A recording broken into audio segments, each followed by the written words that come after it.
Hello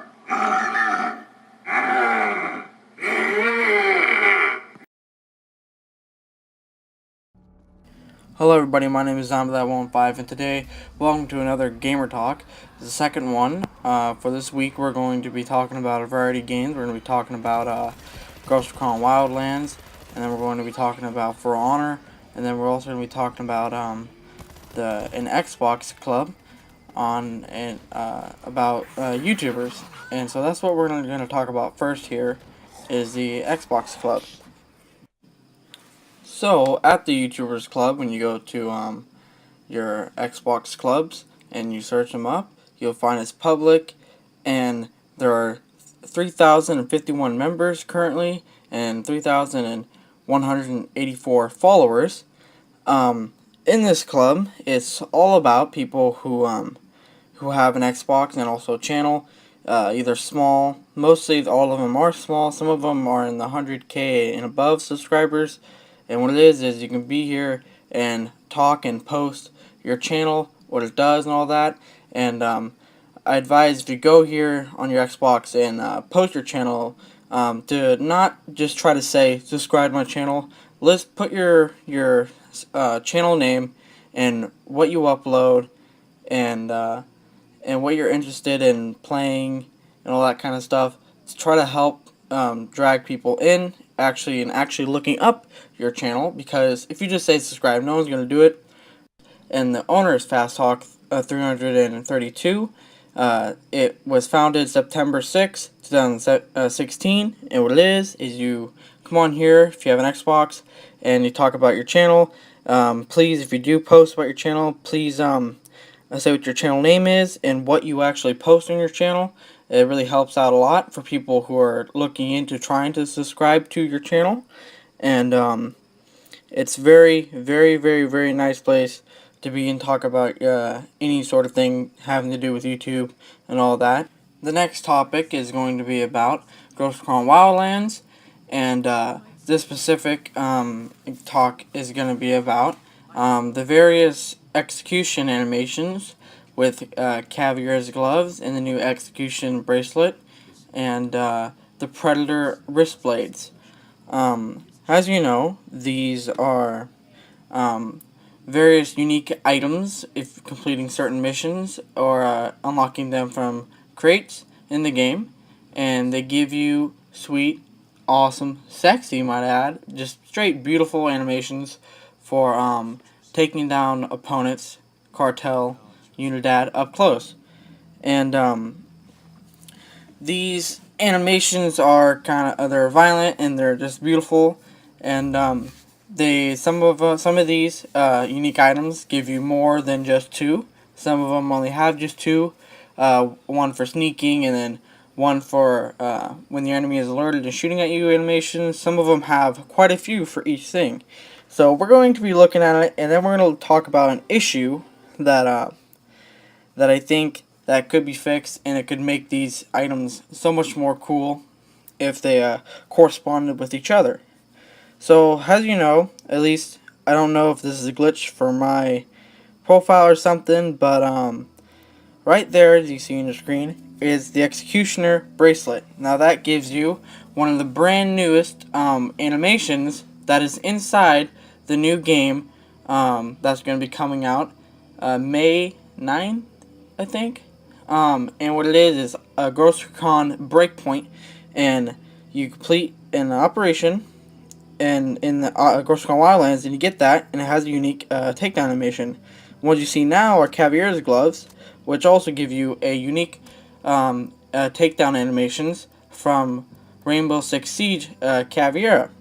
And these are the Predator wrist blades from the movie Predator, and you complete the mission Predator and you get his mask, or you can get the wrist blades from a crate, and they all give you unique animations for when taking down enemies.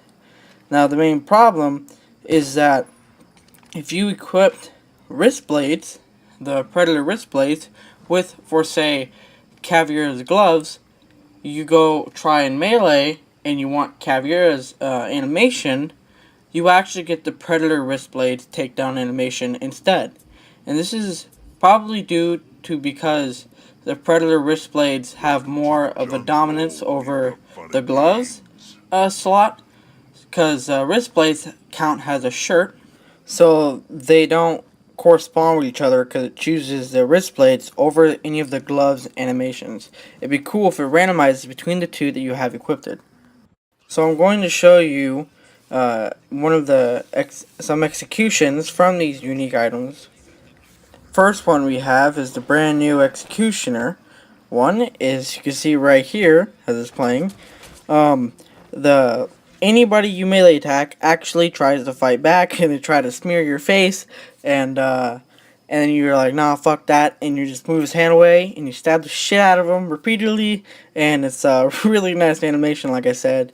And when these ones mess up or they can't trigger the animation, usually it'll trigger a default one. So now this is Caveira's one. You can see takes him down and says align.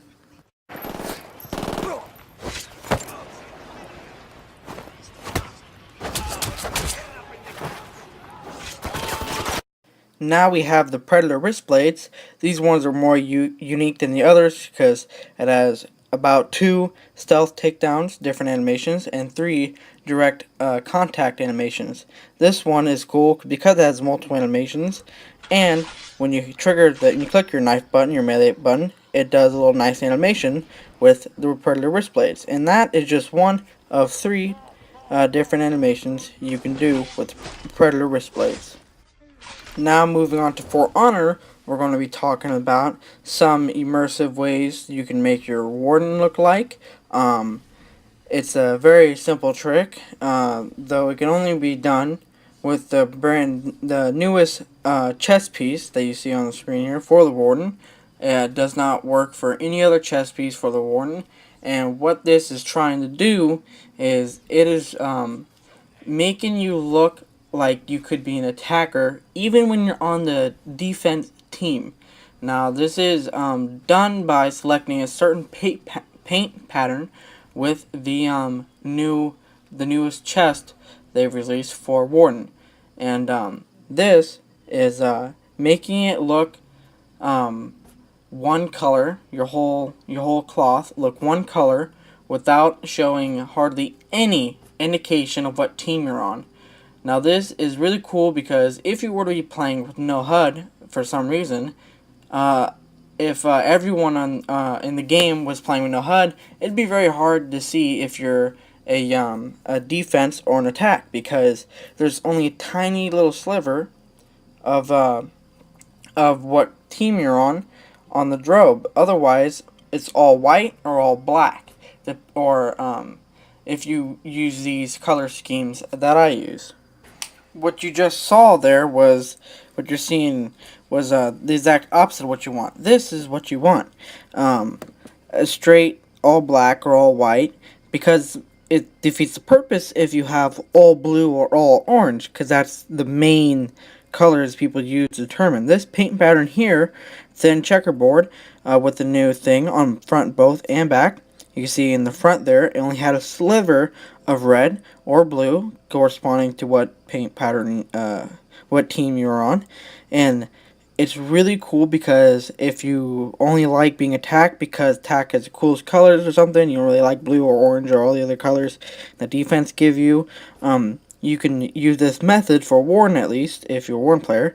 You can see right here, this is not what you want, unless you do want that. But if you're going to be immersive, you can have all one color. And that's one way you can do that, is with that paint pattern, that thin checkerboard with that. And now we're going to talk about the fact that within the new helmets, armor update, we got helmets for the Warden that show his eyes, his face, basically. Now, what I want to talk about is that the fact that his other old helmets are just black. Like, they look like they're like deep shadow Lego heads in there. Like, there's no facials, there's no like facial construction in the back. So it's very weird. I thought maybe they would add his face in these helmets now, because how cool would that be to actually have his face in the helmets? Now, I understand it might not look menacing no more if they did that, but you could still add his actual face, his facial features, his actual face construction in the helmets, and just darken them a little bit with shadows. And then if light breaks in, you see the color of his skin. So that's going to do it, guys, for this gamer talk. Let me know how you guys are liking these videos. I'll put a poll up, and you can participate in that poll. Tell me how things are going, if you like this stuff or not.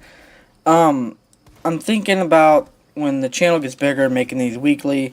But they will probably only come out once I have things to talk about. Probably they're going to stay monthly for now, if I remember to do them. But, because I don't really have the exact schedule. My schedule is just to upload something on the weekend. Sometimes I upload like 5 videos during the weekend. Or just 1 or 2, 3. It depends on if I already have content made. And how much videos I've gotten, how many clips I've gotten over the week to make stuff for the weekend. So that's going to do it, guys, for this gamer talk. Let me know if there's any other things you think I should talk about. There might be a Fallout 4 mod setup coming up for the Xbox One video soon. And I know there's going to be a Orochi Gore to the Core victim perspective coming up tomorrow, most likely. So yeah, guys, I'll see you in the next gamer talk.